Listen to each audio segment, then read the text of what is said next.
ऐसे अनेकों विषयों को लेकर अपनी काउंसिलिंग करती है, स्वामी जी के दिशा निर्देश में कार्य करती है। सरकारों की भी कोई योजनाएं हैं, केंद्र सरकार नमामि गंगे, उनके साथ मिलकर भी समय समय पर काम किया जाता है। यह केवल कोई धार्मिक हुए बात हमें ठीक से और जल्द समझ में आती है, क्योंकि हमारा धार्मिक और भावनात्मक लगाव उस विषय के साथ होता है। इसी प्रकार से यमुना जी की जो बात है वह केवल गंगा का बदलाव, उस प्रकार से यमुनोत्री जी का एक विशेष स्थान, एक विशेष महत्व शास्त्रों के अंदर, और उसी बात को ध्यान में रखते हुए हमने इस विषय को आगे लेना शुरू किया कि केवल हम पर्यावरण की अगर बात करेंगे तो शायद हमारी बात अधूरी रहेगी और लोगों का समर्थन भी कम मिलेगा। और वही बात हुई जब हमने धार्मिक और आध्यात्मिक बात से अपनी बात को शुरू किया, तो फिर धीरे धीरे लोगों ने पर्यावरण की बात पे भी हमारा साथ देना आरंभ किया। आप जानते ही हैं, यमुना जी भगवान कृष्ण की चौथी पटरानी है, सूर्यदेव की पुत्री है, छाया की पुत्री है, यमराज की बहन है और शनिदेव की बहन है। तो धार्मिक और आध्यात्मिक रूप से आज के वर्तमान परिप्रेक्ष्य में यमुना जी का महत्व बहुत बढ़ जाता है। परंतु यदि हम पर्यावरण की बात करते हैं तो 1326 किलोमीटर का सफर तय करती है यमुना जी। उत्तराखंड के अंदर जो कालिंदी पर्वत है, यहाँ गंगोत्री से भी पंडित जी बैठे हुए हैं।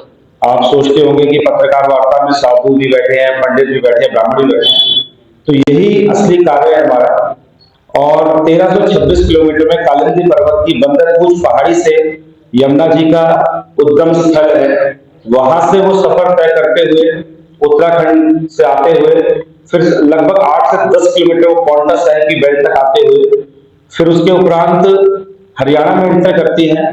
जगाधरी, ताजेवाला, यमुनानगर, सोनीपत, पानीपत से वो दिल्ली में एंटर करती हैं पल्ला बख्तावरपुर में, और पल्ला बख्तावरपुर से फिर वो लगभग 32 किलोमीटर का सफर तय करते हुए वजीराबाद, वजीराबाद से आईटीओ से फिर आगे मयूर विहार से होते हुए कालिंदीकुंज और फिर फरीदाबाद से आगे निकल जाती है, केन बेतवा उसमें मिलती है जाके, और फिर जाके प्रयागराज में संगम में मिलती है। ऐसे 1326 किलोमीटर में यमुना जी अपना सफर तय करती हैं। और बहुत दुख की बात है कि अगर 1326 किलोमीटर हम 30 देखें तो वो 2 या 3% ही होता है, मतलब 30-32 किलोमीटर जो दिल्ली का हिस्सा है। और उस 2%, 3% का जो रोल है वो यमुना जी को सबसे ज्यादा, मतलब हमें बड़ी दुर्भाग्य और शर्म के साथ ये बात कहनी पड़ती है कि दिल्ली और हम लोग और आप लोग सब हम जिम्मेदार हैं यमुना जी को पॉल्यूटेड करने के लिए।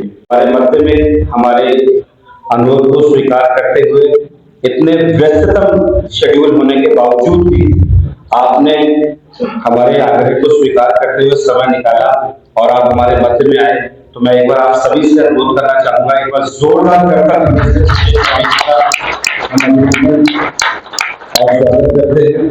स्वामी जी, हम आपको ये बताना भी चाहेंगे जी कि एक प्रकार से थोड़ा सा आउटस्कर्ट दिल्ली का राजघाट का जो इस तरह का जो पोर्शन एरिया है, उसके बावजूद भी पत्रकार बंधु बड़ी संख्या में समय निकालकर लगभग 1 घंटे से अधिक समय से हमारे साथ सारी बातचीत, वार्तालाप हुई, चर्चा हुई।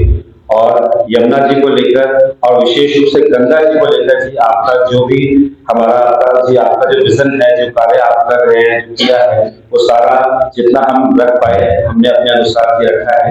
और अब मैं सीधे सीधे लंबी बात ना करते हुए पूज्य स्वामी जी से ही निवेदन करता हूँ कि अगर 5 मिनट तो आप पूज्य स्वामी जी। इतने व्यस्त समय में, खासकर ये समय आप सबके 3 बजे से लेकर 2 बजे से लेकर 4 बजे तक काफी कुछ देखना होता है, पहुंचाना होता है।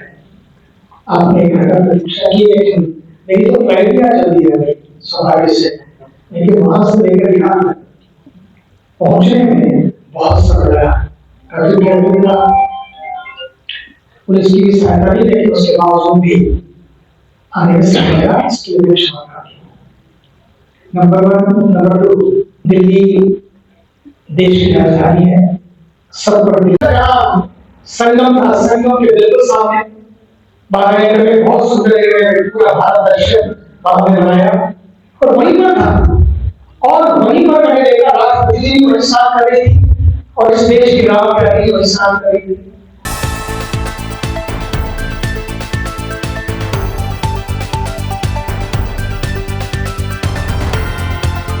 हमारे पास 7-8 महीने होंगे तैयारी करने, 7-8 महीने 6 महीने होंगे तैयारी करने के लिए। बरसात से पहले पूरी तैयारी हो और बरसात के बाद पूरी दिल्ली खड़ी हो जाए। सारी दिल्ली को खड़ा करना ताकि दिल्ली के माध्यम से मंदिर बहुत बना है, अब वृक्ष मंदिर बने। स्वच्छता ही धर्म है, स्वच्छता ही सेवा है और स्वच्छता ही जीवन है, क्योंकि नदियां स्वच्छ होंगी तो हम स्वस्थ रहेंगे, हम स्वस्थ रहेंगे तो देश समृद्ध बनेगा और उसके लिए ये चेतना की यात्रा हो। जनता को क्या संदेश देना? जनता के लिए इतना कि देखो भाई, बहुत कमा लिया, बहुत खा लिया, बहुत जी लिया, अगर हम आगे जीवन जीना है और बढ़िया जीवन जीना है तो उसके लिए हमें मिलकर इन नदियों के तटों को सजाना होगा हरियाली से। सिंगल यूज प्लास्टिक को बंद करना होगा धीरे धीरे, नदियों के किनारे ज्यादा से ज्यादा पेड़ लगाने होंगे और हमें अपने जन्म दिवस है, हमारी जो वैवाहिक वर्षगांठ है, उसको हमें ग्रीन वर्ष जन्म दिवस के रूप में जितने साल के हो गए उतने पेड़ लगाएंगे, जितने साल शादी को हो गए दोनों मिलकर पेड़ लगाएंगे और जितने त्योहार हैं उनको ग्रीन फेस्टिवल के रूप में मनाएंगे। पेड़ बचेंगे, प्राण बचेंगे, आने वाली पीढ़ियां बचेंगी, पृथ्वी बचेगी। स्वामी जी, आम जनसामान्य व्यक्तियों से एक अनुरोध कि वह धार्मिक जो सामग्री है वो नदियों में ना बहाएं। निश्चित रूपेण मैं चाहता हूं, गंदगी और बंदगी दोनों साथ साथ नहीं जाते, पूजा और प्रदूषण दोनों साथ साथ नहीं जाते, तो मेरा कचरा मेरी जिम्मेदारी हो। इसलिए मेरा निवेदन है, आप आरती गंगा जी की, यमुना जी की कर सके कि ना कर सके, लेकिन कचरा ना फैलाएं।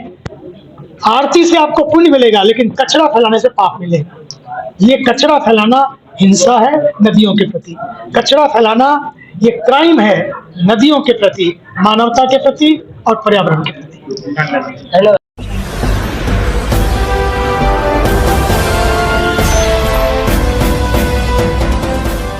देख रहे हैं लाइव न्यूज 99, राष्ट्र सबसे पहले।